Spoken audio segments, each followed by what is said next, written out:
Dilempar dari tebing 9 meter, habis manis sepah dibuang Nia Kurniasari. Kejinya Indra kuburkan gadis penjual gorengan usai diruda paksa. Polisi melakukan reka ulang kasus ruda paksa dan pembunuhan gadis penjual gorengan Nia Kurniasari di Kayu Tanam, Padang Pariaman, Sumatera Barat di TKP. Diketahui, ada detail tambahan yang didapatkan penyidik usai melakukan rekonstruksi. Fakta baru, Indra ternyata melempar jenazah Nia Kurniasari dari tebing setinggi 9 meter. Usai diruda paksa, reka ulang yang berlangsung pada Senin, 7 Oktober 2024, menghadirkan tersangka tunggal, AS atau Indragon 26 tahun. Proses rekonstruksi berlangsung sekira pukul 10.30 menit WIB hingga 16 WIB. Prosesnya berlangsung di 8 TKP. Dalam reka ulang ini polisi mengungkap ada sebanyak 8 tempat kejadian perkara TKP. Adapun 8 TKP dimulai dari sebuah warung tempat tersangka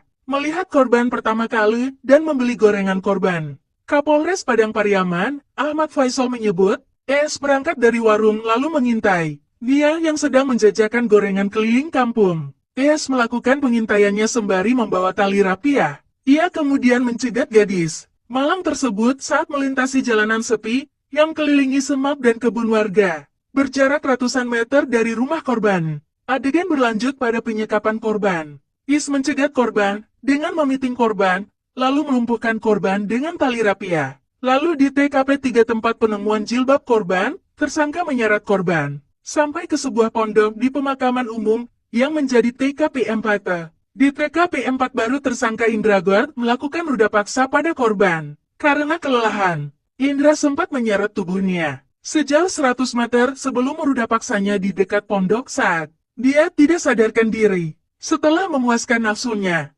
Indra melempar tubuh Nia dari tebing setinggi 9 meter hingga terjatuh di bawah pohon durian. Setelahnya di TKP 5 korban dijatuhkan ke tebing untuk dibawa ke lokasi penguburan. TKP 6 berada di lokasi penguburan korban. Sedangkan TKP 7 di tempat tersangka mengambil cangkul serta TKP 8 di tempat tersangka membuang cangkul. Saat ini kami masih mengumpulkan fakta baru di TKP. Kami berkoordinasi dengan jaksa untuk melihat secara detail pelaksanaan rekonstruksi dan menyesuaikannya dengan keterangan tersangka. Ungkapnya. AKBP Ahmad Faisal Amir menyebut, proses reka ulang ini awalnya melalui keterangan dari tersangka ada sebanyak 66 adegan. Namun saat rekonstruksi bertambah jadi 79 adegan. Adegan bertambah saat di TKP 2, lokasi tempat Indragon menghadang korban saat hendak berjalan pulang ke rumah. Ada penambahan karena ada detail baru saat proses reka ulang, ujar Kapolres.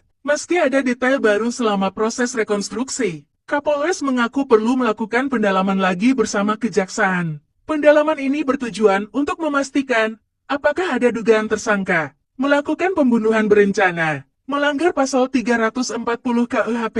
Sementara ES atas perbuatan ruda paksa dan pembunuhan yang ia lakukan telah